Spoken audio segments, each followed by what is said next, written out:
At a Heads of State summit in Istanbul, the growing regional influence of Turkey being highlighted. Its stern reaction to the Israeli attack on the Gaza flotilla, its strong involvement in the Iranian sanctions debate are these signs of growing Turkish confidence and influence. And is Turkey turning its face away from the West to new friends in the East? This is Inside Story.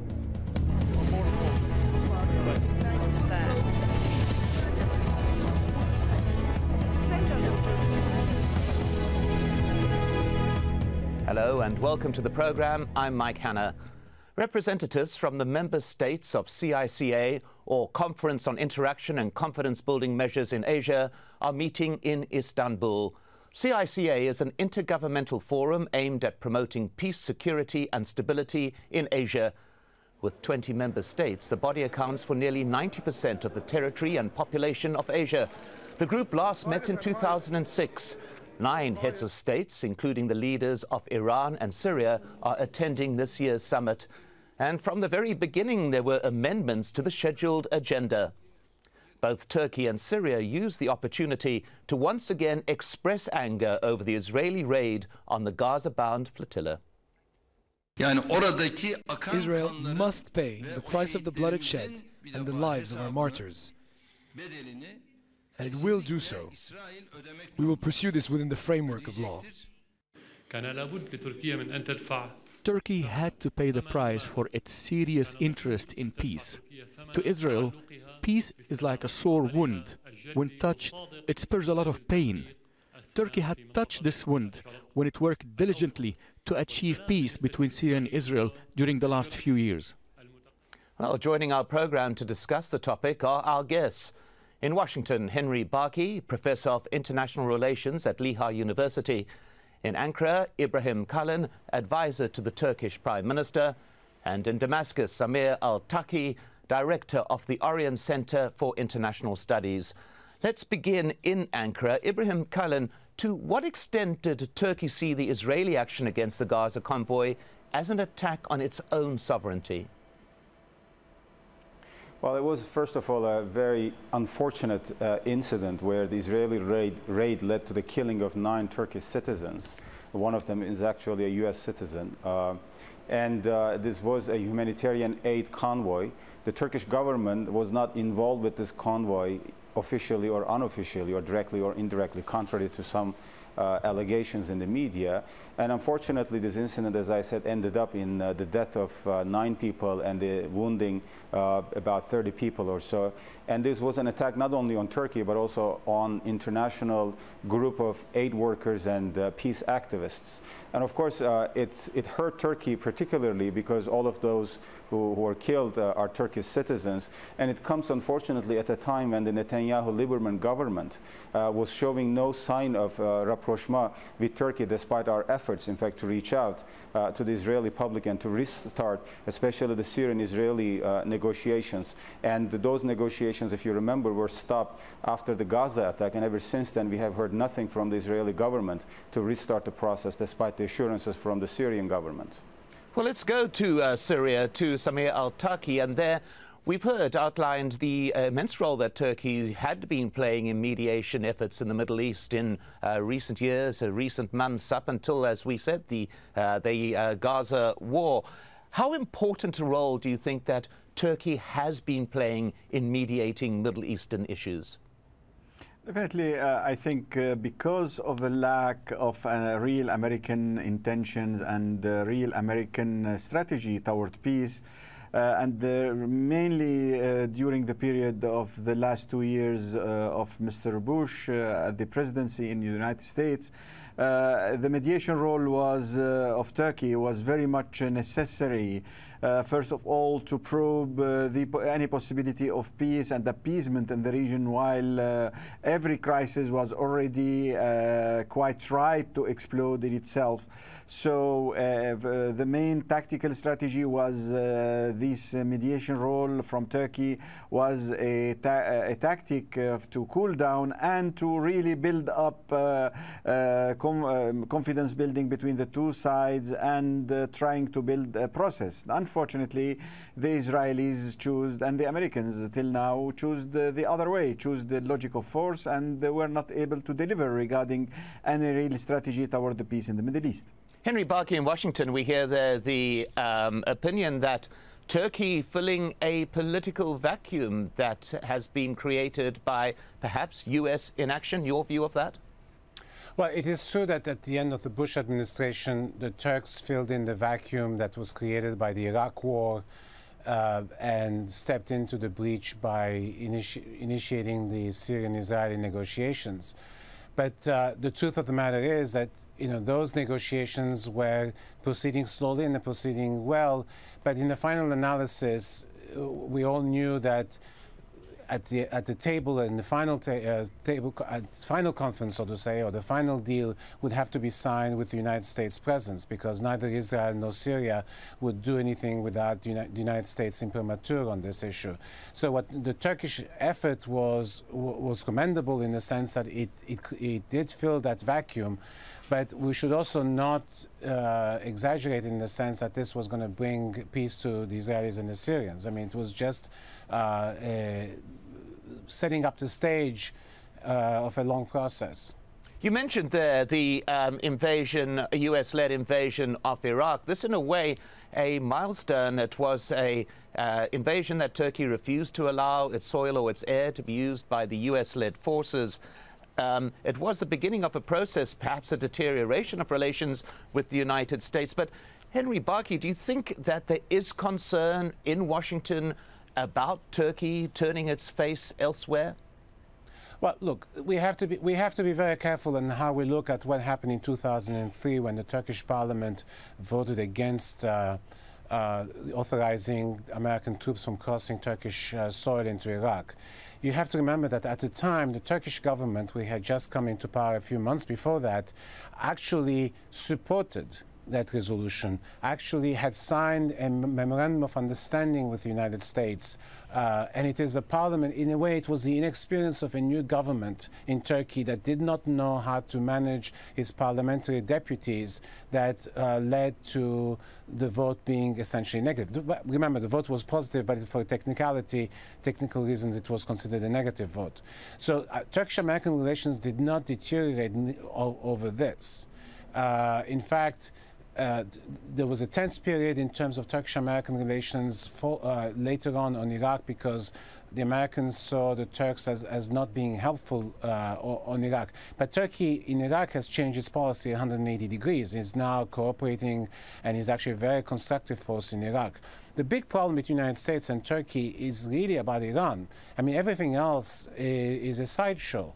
The United States is upset at the fact that the Turks have taken the lead to prevent sanctions on Iran, and that the Turks have muddied the waters over the Iranian violations of the Non-Proliferation Treaty.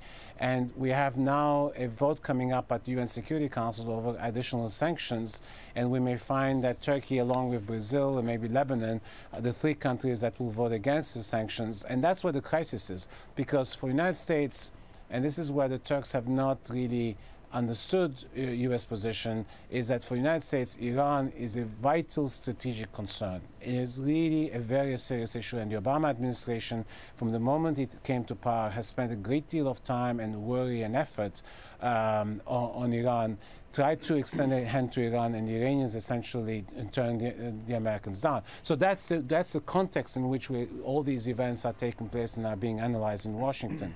So let's just pick up on what you mentioned, that UN debate that is taking place on the question of sanctions. That's happening Wednesday.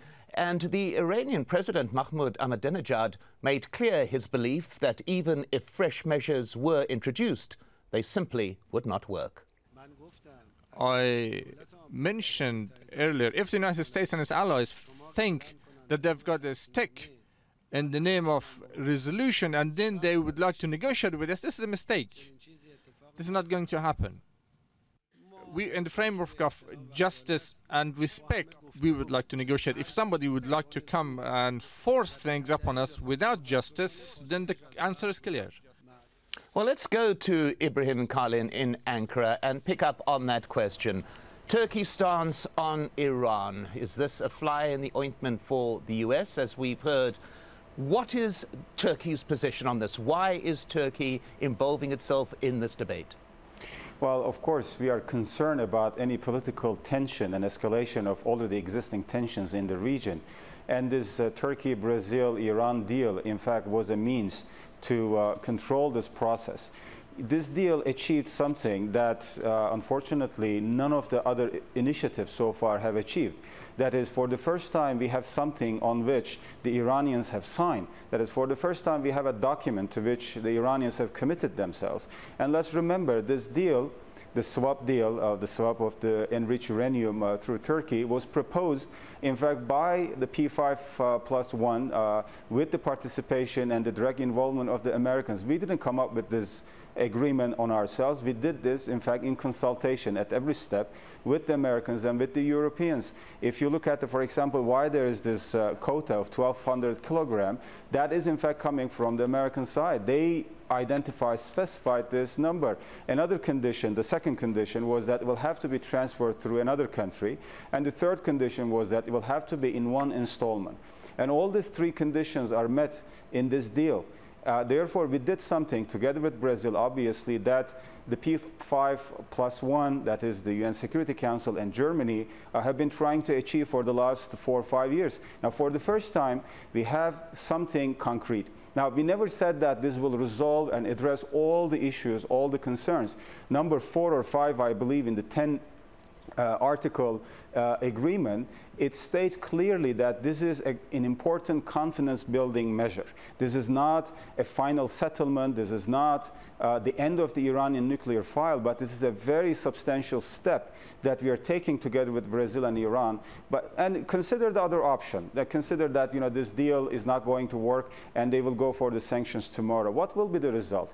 What will the additional sanctions achieve down the road? It will, in my opinion, in our view, it will have no impact on the Iranian nuclear program. To the contrary, it will further isolate the Iranians from the negotiation table. Samir Al-Turki, what's the view in Damascus about Turkey's involvement in this issue? In the Iranian issue, you meant? Correct. Yes, I think that is really showing a new trend in the region, a new trend toward using regional forces, regional order as a tool to stabilize the region. As the United States is disengaging, physically disengaging from the region, either from Iraq or from Afghanistan, as we will see soon, I think the idea is that the states of the region, the main powers in the region, are feeling the need to cooperate together.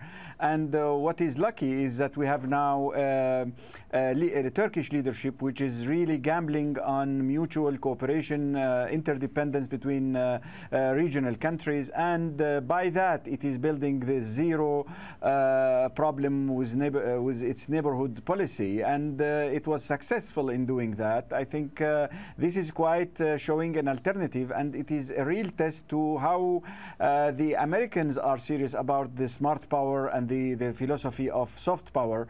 Now Turkey is the main tool for soft power and smart power in the region, and is building new alliances and new regional order with Syria, with Iran, for adding more stability, while we have, unfortunately, some regional forces and regional powers, including Israel, that are trying to keep the logic of force on the table, trying to keep the status quo in the region. And I think in that respect, we are witnessing the role of Turkey mounting, because the whole region now is now free of the old commitments of the Cold War and polarization of the Cold War, and meanwhile the United States itself is becoming much weaker. I do not, for example, expect any support for the Turkish parliament now for the American forces going through their territories, going to Iraq or to any other country. I think there is a major change in the region that, unfortunately, it is seen now quite from the United States. They are not appreciating what's going on as new emerging forces in the region. Now, some observers have pointed to what they call a new triangle of influence, Iran, Syria and Turkey being created within the region. Let's go to Washington and Henry Barkey. that question of a new triangle of power forming, do you think there's any credence in that? Well, yes and no, in the sense that, yes, these three countries are collaborating and cooperating a great deal more. They're coordinating their policies. But to be perfectly honest, I mean, in this three-way relationship that you talk about, Turkey is by far the most powerful one. Economically, it dominates Syria. I mean, the Syrian GDP is only a tiny fraction of what Turkish GDP is. The Iranians are quite isolated. Their economy is in shambles. Even though they're an oil-exporting country, they have huge problems domestically. But it is only Turkey that has a well-functioning economy, a political system. Yes, it has problems at home with the Kurds, etc., which need to be addressed, and these are very serious problems. But nonetheless, in that three-way relationship that you talk about, it's really a towering power and then two political and economic midgets, if you want. And so I don't think it's a relationship of equals.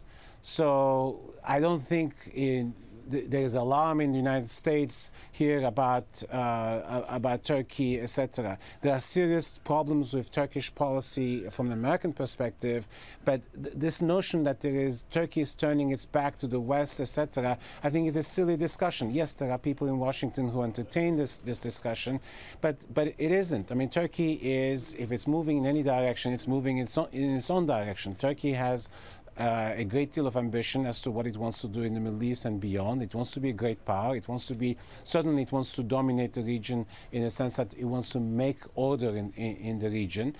And to the extent that U.S. and Turkish interests coincide, I think you'll see cooperation. When they collide, you will see disagreements, and sometimes these disagreements may be quite difficult to breach. We're going into a new era in Turkish-American relations, but I think this notion of Turkey abandoning the West, there is no West essentially. I mean, NATO is important, yes, but NATO today is only important in Afghanistan. Turkey and Russia are very, very close friends. I mean, the Turkish leaders and the Russian leaders see each other more often than they see American leaders. So it's a different ball game. I mean, the United States is still the most powerful country in the world, and to some extent has global interests that Turkey has to take into account, and we need to take into account Turkish interests. But I don't see I see breaches over specific issues, but I don't see breaches over alliances. Let's put that to Ibrahim Kalin in Ankara. Is it a question of Turkey taking sides, or is Turkey following its own national interests? Well, Turkey is definitely diversifying its foreign policy environment. And if you look at this zero problem with neighbors policy, it works, in fact, almost equally well with all of our neighbors. We try to improve our relationship not only with our Eastern and Muslim countries and neighbors such as Syria, Iran, and Iraq, but also with Russia, with Georgia, even with Armenia, with which we started the normalization process. But unfortunately, the protocols have been put on the back burner for the time being, but also with Greece and Bulgaria. But if you extend the map a little bit and look at Turkey's larger environment, you know, we try to do the same thing with a number of African countries, with a number of Balkan countries, of course, with all of European countries. We have excellent relations. Still, half of our trade is with Europe because European Union remains the most important economic powerhouse right in our neighborhood, and you know, we have no interest in turning away from that. And the one reason why Turkey's rapprochement with its Muslim neighbors is getting more attention and coverage in the media is because we get results with many of these countries. That is, like, for example, we lift visas with Syria, we lift visas with Iraq, with Iran, with Libya, with Lebanon, etc. But we do the same with Azerbaijan, with Georgia. Now, in a limited sense, we did the same thing with Greece. Now, only 3 weeks ago, we signed 22 agreements with Greece. You know, this is more than what Turkey and Greece have signed together in the last 50 years or so.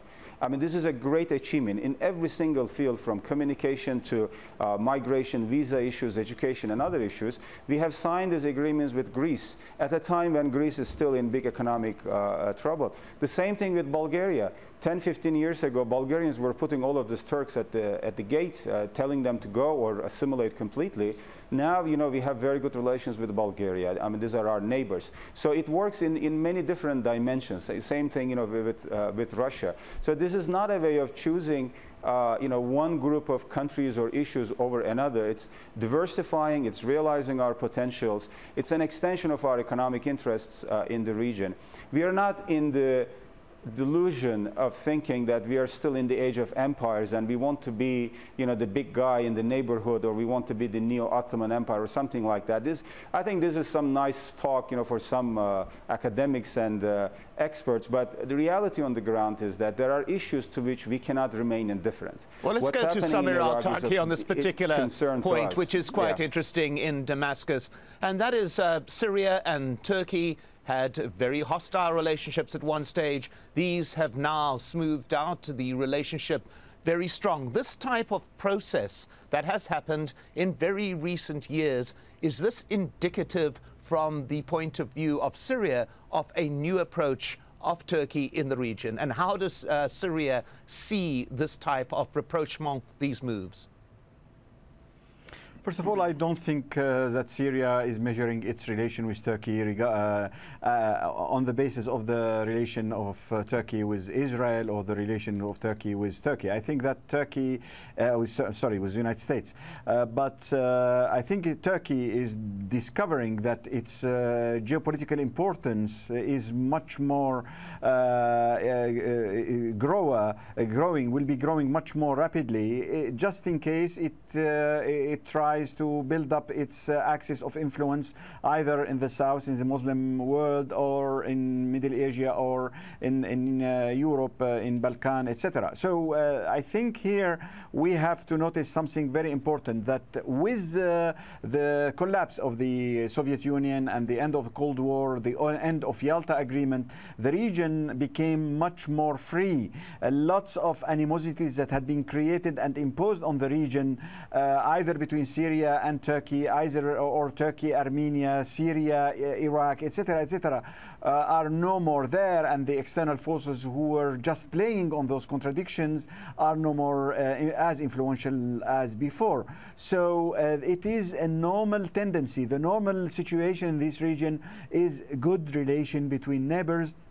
And it was so for hundreds of years during the Ottoman Empire, and before the Ottoman Empire there had been lots of tolerance, lots of exchange, and lots of mutual economic and political relations. Let me just put to Henry Barkey in Washington a question about that process.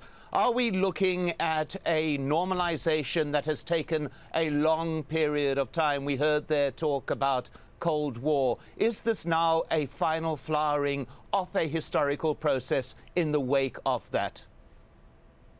You mean the normalization between Turkey and the region? Yes. Well, it isn't. I think it's wrong to look at it in terms of processes, in the sense that the Turks, when they declared the republic in the 1920s and later on, essentially made a deliberate decision to turn their back on the region. And you have to look at history not in terms always in terms of continuations or processes, but sometimes discrete changes. What is important here is that when the wall fell in 1989, ironically, the Turks were probably the only country in Europe that did not celebrate or were jubilant about the fall of the Iron Curtain, because they were afraid of what this would mean in terms of the alliance structures they were parts of. But what had happened in the process is that in the 1980s there were very, very important economic reforms that were instituted that enabled Turkey to become what it is today, an economic powerhouse. Well, that is the point at which we're going to have to leave this discussion. Thank you so much to our guests, Henry Barkey in Washington, Ibrahim Kalin in Ankara, and Samir Al-Taqi in Damascus. And thank you so much for joining us here on this edition of Inside Story. We welcome your comments and suggestions. Please email them to us at insidestory@aljazeera.net. I'm Mike Hanna. Goodbye for now.